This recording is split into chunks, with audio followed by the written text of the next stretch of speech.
What if I told you that growing older doesn't always mean growing up? That behind the surface of adult life, job titles, romantic relationships, social media personas, many women are emotionally stuck in a state that resembles adolescence more than adulthood? It's not a criticism. It's a question we have to ask as psychologists, thinkers, and as human beings. Because the illusion of maturity is powerful. And in the work of Carl Jung, this illusion takes shape as something both haunting and familiar, the archetype of the Puella Aeterna, the eternal girl. This isn't about judgment. This is about understanding. Because for many women, immaturity isn't a failure. It's a pattern, a coping strategy, a survival mechanism, and one that is often quietly rewarded by the world around them. We live in a culture that assumes maturity comes with age, that once you hit 25 or 30, you're automatically emotionally developed. But psychology tells a different story. A woman can be well into adulthood and still be navigating the world with the emotional reflexes of her teenage self. She may repeat the same relationship mistakes, constantly seek validation, avoid responsibility, fear independence, and cling to youth as if aging means disappearing. These aren't character flaws. They're the psychological results of something deeper, something Jung spent his entire career trying to map. Carl Jung, one of the pioneers of depth psychology, introduced the concept of the puer aeternus, or eternal boy, a man who refuses to grow up, who lives in dreams and avoids the responsibilities of life. But he also described the female counterpart, the puella aeterna, the eternal girl. She is not immature by accident. She is psychologically frozen in time. She resists structure. She fears emotional responsibility. She depends on fantasy, on romantic rescue, and on charm and appearance to shape her identity. She believes adulthood means loss of attention, youth, innocence, and so she avoids it. And yet, from the outside, she often looks like she has it all together. She may be successful, attractive, friendly, but beneath that surface is often a fear of standing on her own 2 feet, of making hard decisions, of holding emotional boundaries, of facing life's complexity without hiding behind sweetness or spontaneity. In Jungian terms, she is stuck in the ego's attachment to the persona, the image she projects to others, without integrating the deeper layers of the psyche. So how does this happen?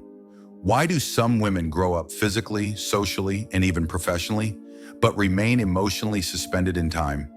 Psychology gives us at least 3 major contributing factors. First, overprotected childhoods. When a girl is shielded from risk, discomfort, and decision-making, she doesn't develop the psychological muscles necessary for adulthood. Parents may believe they're keeping her safe, but what they're really doing is delaying her growth. She becomes reliant on others to think for her, solve for her, choose for her. And when life eventually demands independence, she's overwhelmed, not because she's weak, but because she's unprepared. Dr. Dan Siegel, a leading researcher in neurodevelopment, reminds us that resilience is built through manageable adversity. Without that, we don't evolve, we retreat. Second, unprocessed emotional trauma. Many women have been hurt by family, by betrayal, by systems that failed to protect them. And rather than deal with that pain head on, they develop adaptive strategies. They people please, they dissociate, they romanticize the future. Emotionally, they stop where the wound started. So even though time keeps moving forward, their psychological development remains stuck at the point of pain. Jung famously said, "Until you make the unconscious conscious, it will direct your life and you will call it fate." These women aren't choosing immaturity, they're surviving it. And third, perhaps most insidious, is cultural conditioning. From birth, women are told, directly and indirectly, that being agreeable, attractive, and accommodating is more valuable than being strong, independent, or emotionally complex. Assertiveness is labeled aggressive. Ambition is seen as unfeminine. So girls learn to downplay their strength. They perform femininity instead of embodying personhood. And as adults, they're still seeking approval rather than truth. They become experts at being liked, but strangers to their own inner voice. Over time, this cultural script creates a pattern. Women begin to mistake external validation for internal wholeness. They chase being adored, desired, or rescued. But they struggle to stand alone, to confront discomfort, to choose depth over approval. That's not a personality flaw. That's a system working exactly as it was designed. Carl Jung believed that true maturity comes not from following the world's timeline, but from doing the inner work, from facing what we've avoided, from integrating what we've repressed, from becoming, in his words, a whole person. And for women stuck in the Puella Aeterna archetype, this journey isn't about forcefully growing up. It's about gently reclaiming the pieces of themselves they were taught to abandon. This is the beginning of that journey. In the next section, we'll explore the real-life signs of the Puella Aeterna mindset, how it plays out in love, work, identity, and how we can recognize it, not to shame it, but to heal it, because no one should have to stay small just to feel safe. The Puella Aeterna rarely announces herself openly. She doesn't walk into a room and say, "I'm afraid of growing up." Instead, she reveals herself quietly, through repeated relationship patterns, through avoidance of responsibility, through an unspoken fear of aging and being alone. She blends into the world so easily, often celebrated for her charm, sweetness, or youthful energy, that few ever see the emotional underdevelopment underneath, and even fewer recognize it in themselves. But if we slow down and look closely, we begin to see the patterns. Because the eternal girl doesn't live in a fairy tale, she lives in real life. She lives in the woman who keeps waiting for the perfect partner to make her life feel whole. In the woman who fears long-term plans because they feel like traps. In the woman whose identity is built more on how she's perceived than who she actually is. One of the most obvious signs of this archetype is romantic idealism. The fantasy that one day, someone will come along and rescue her from uncertainty, loneliness, and emotional responsibility. She doesn't just want a relationship. She wants a savior, someone to fix her problems, fill her void, and define her value. She may not say it out loud, but she often lives as if the next relationship will finally make everything make sense, as if love will do the growing for her.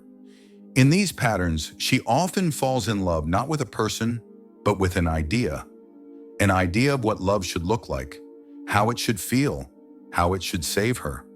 She chases chemistry, magic, passion, anything that feels like it could lift her out of her own emptiness. But what happens when real love shows up and it's not exciting every moment? Or when it requires work, maturity, compromise, and grounded presence? Often she panics, she withdraws, or she sabotages it because deep down she hasn't been building a relationship with herself. She's been outsourcing her wholeness. Another sign is avoidance of responsibility, not because she's lazy, but because she's afraid. Afraid that growing up means losing freedom, afraid that commitment equals confinement.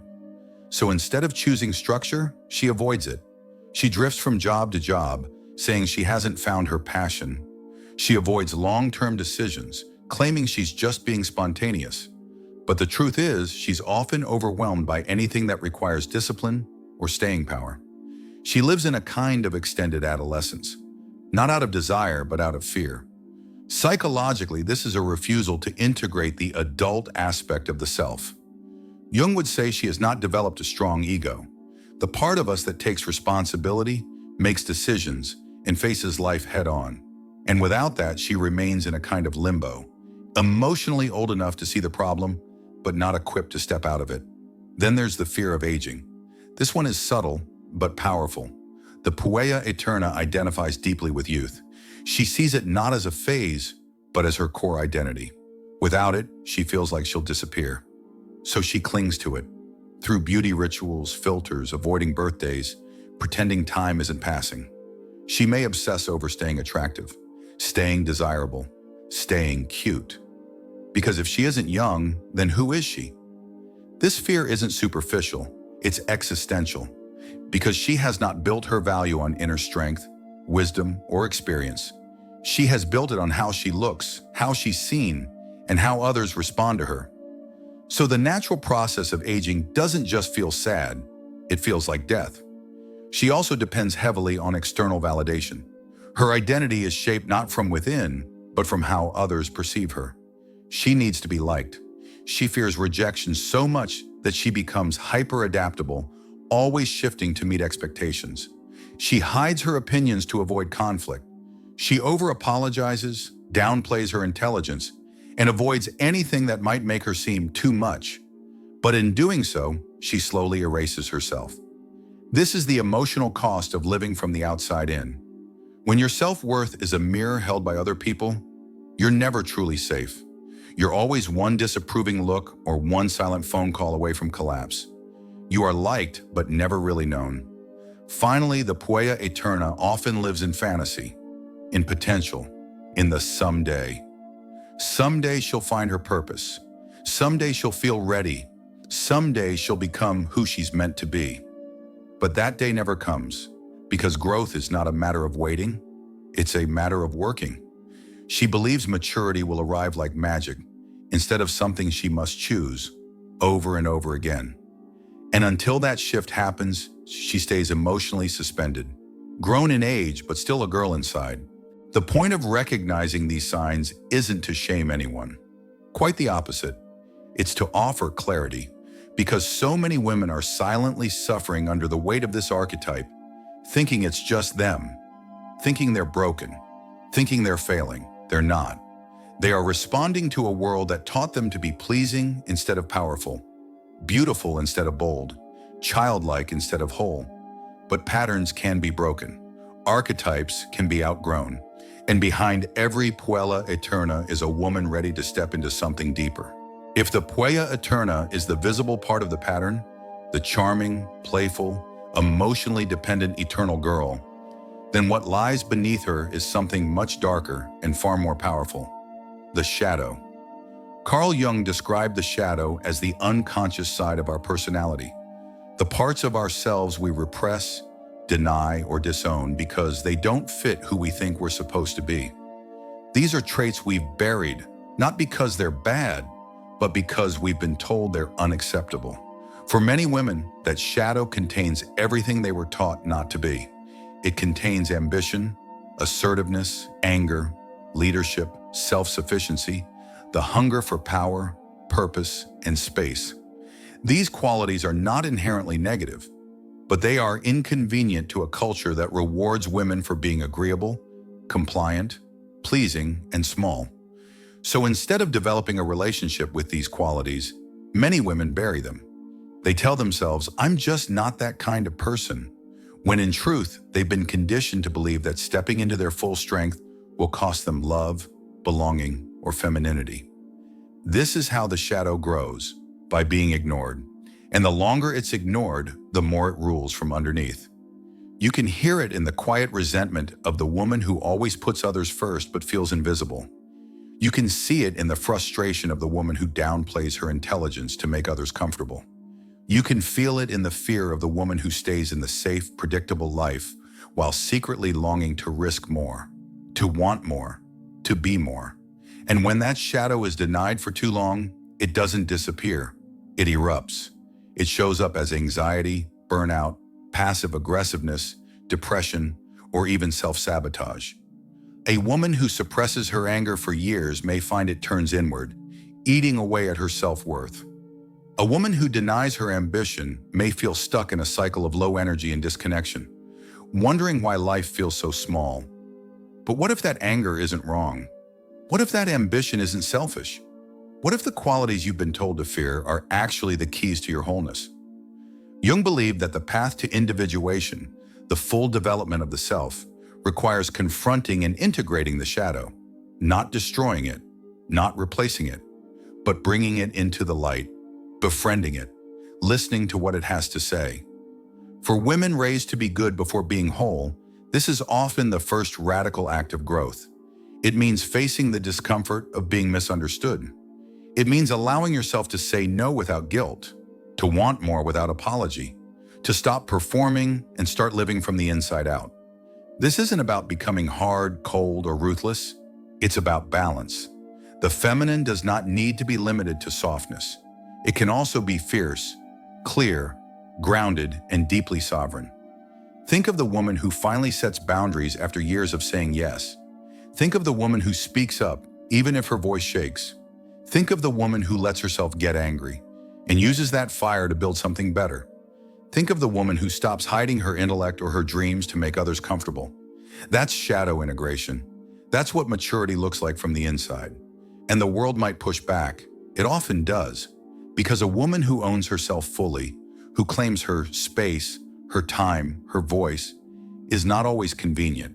She disrupts systems, she changes dynamics, she refuses to shrink, but she is free. And here's the truth. Every trait that lives in your shadow has a purpose. Anger protects, ambition drives, independence strengthens, even grief deepens. These are not things to fear. These are things to hold, examine, and eventually embody with intention. If you feel resistance to this idea, you're not alone. Most of us were taught to avoid the discomfort of the shadow, to stay pleasant, polite, and contained. But growth doesn't happen in comfort. It happens at the edges of what we're willing to feel, what we're willing to reclaim. In Jungian psychology, wholeness doesn't come from perfection. It comes from integration, from accepting the messy, powerful totality of who you are, light and dark, soft and sharp, feminine and fierce. Because the opposite of immaturity is not just age, it's ownership. The journey toward emotional maturity isn't just a personal path, it's a cultural battle.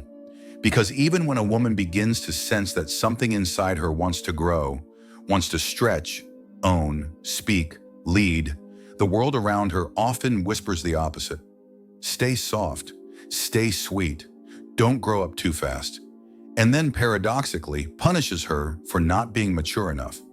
This is the trap of modern femininity. Be competent, but not intimidating. Be attractive, but not aging. Be independent, but not too independent. Smile, say yes, be easy to love. And behind this double bind is a culture that actively rewards immaturity in women as long as it stays pretty, playful, and pleasing. You can see it everywhere. In movies, the romantic heroine is often quirky, childlike, impulsive. She stumbles into love through clumsiness and cuteness, not clarity or self-awareness. The man is usually the grounded one, the protector, the stable figure who brings meaning into her chaotic life. She doesn't grow. She gets chosen. That's the win. On social media, the aesthetic of the eternal girl is everywhere. Soft voices, pastel filters, exaggerated innocence. Women are encouraged to appear effortlessly small, non-threatening, childlike. Not because it's authentic, but because it's desirable. Because society finds something safer in women who don't fully take up space. Even in the beauty industry, youth is sold as power. Wrinkles are flaws, aging is the enemy. You're told to fight it, delay it, hide it, as if becoming a grown woman is a failure to be corrected. As if growing deeper, stronger, wiser means growing less valuable. Meanwhile, ambition is called intimidating. Assertiveness is labeled as too much. A woman who leads with conviction is often met with suspicion or hostility. She's told to soften her edges to be more likable. But a woman who laughs at herself, who never takes herself too seriously, who lets others guide her, she is embraced, adored, seen as lovable. This isn't a coincidence, it's a pattern. And it starts early. Little girls are praised for being cute, quiet, and compliant. Boys are praised for being brave, bold, and assertive. Girls are expected to share, apologize, smile, and make peace, even when they're angry, sad, or scared. And as they grow, that expectation hardens into identity.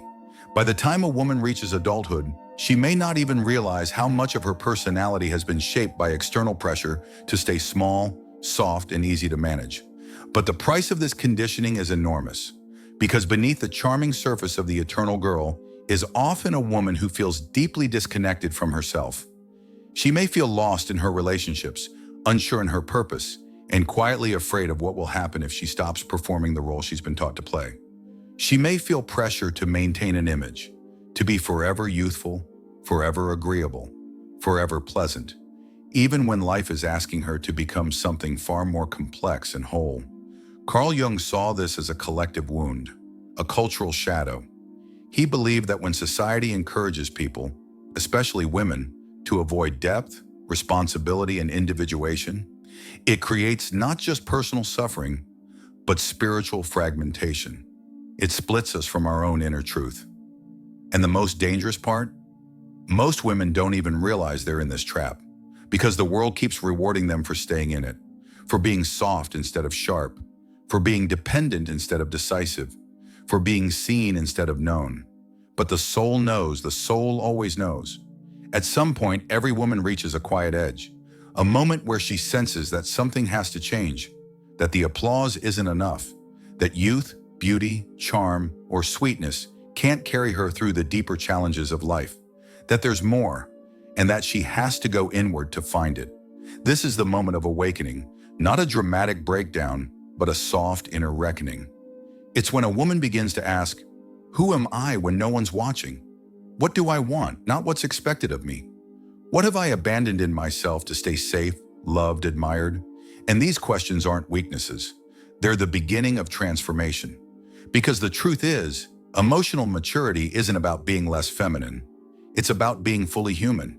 It's about reclaiming the parts of yourself that were silenced, not to destroy the girl you were, but to finally let the woman emerge.